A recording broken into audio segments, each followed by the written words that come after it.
Hi, I'm Molly McGuire, and today I will be talking about the popular debate question that has been asked this year because of the circumstances of COVID-19. This question is, does wearing a mask slow or prevent the spread of the virus? There are many types of masks now, and only specific ones are approved in some public places. During this time, I have had someone at high risk in my household, therefore I have been very cautious. I wore a mask every time I left the house. Understanding how the virus spread has really helped me understand the importance of wearing a mask. Not only this, but also why certain people shouldn't wear a mask. Wearing a mask slows the spread of COVID-19 and can protect you and others from the virus. After going through almost 8 months of this pandemic, healthcare workers have deemed some masks not protective enough to stop the virus. One of the updated set of COVID rules included that neck gaiters would no longer be an acceptable mask. A professor at Duke University conducted an experiment of which face coverings worked the best and which worked hardly at all. He concluded that the N95 mask worked the best and the neck gaiter produced more particles than no mask at all. In their September 2020 article, Are Neck Gaiters Worse Than No Mask, on medical.mit.edu, he talked about how the media only focused on the one test that the gaiter did badly on, and not the other tests where he simulated speaking, coughing, and sneezing into other masks. Even though this was not his main intention with the paper, it brought up what I thought was an interesting point. After just one experiment, public health deemed neck gaiters not a suitable mask. This made me wonder if eventually only one type of mask would be considered good enough. I have the graph that goes along with the study, and it shows that the fitted N95 produces 0 particles. This is on a scale of relative droplets counted. So at 0.0, we have the N95, and then the surgical mask moves closer to the right but doesn't move much. And then down the list, we have the cotton and poly, the poly pro, the swarth, and then we get into the 2-layered pleated. As you can see, they move towards the right, creating a slope.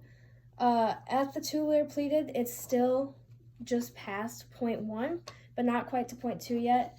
Around the valved N95 and the Olsen style, we get to right near 0.2. So as you move down the list, you then have the 2-layered pleated, the 1 and 2-layer pleated, and by the time you get to the 2-layer pleated, you are almost at 0.3. Below that, you see the knitted, and then you start to see more of a drastic curve. The knitted masks are right a little less than 0.4, but then at the bandana, you're at 0.5. No mask, you're at 1.0, and then with the neck gaiter, it shows that it's more around 1.2. Shortly into the pandemic, we found out that my mom was at high risk and her getting COVID could really affect her immune system and her health. Because of this, we also learned how important it would be to wear a mask in public. I decided to do my own research on masks just to understand how they could help. I learned that wearing a mask is one of 3 ways to stop the spread of the virus. That, washing your hands, and keeping your distance from people were the 3 main ones. Therefore, everyone should wear a mask, even if you feel fine, and do not have to worry about spreading it to someone it could greatly affect. You could greatly affect someone and not even know it. The CDC said in their November 4th, 2020 article that the most common way to spread the virus is in closed spaces with no mouth or face coverings. Even after always wearing a mask outside in the house, we still had the virus in our house, and 4 out of 5 of us contracted it. Luckily, none of us had a severe case and all recovered pretty easily. After looking through multiple other articles, I found the CDC 2019 article, Your Mask Protects Those Around You. In this article, it states that COVID-19 spreads through respiratory droplets. These droplets can travel through the air in which other people can breathe them in. Masks are a barrier to prevent the droplets from getting into the air if they are worn over the mouth and nose. Therefore, there are some exceptions to who should wear a mask, these being children under the age of 2, anyone with trouble breathing, anyone with sensory, cognitive, or behavioral issues, and people that are unconscious, incapacitated, or unable to remove the mask without assistance. After seeing the different stages of the global pandemic, I understand the importance of wearing a mask.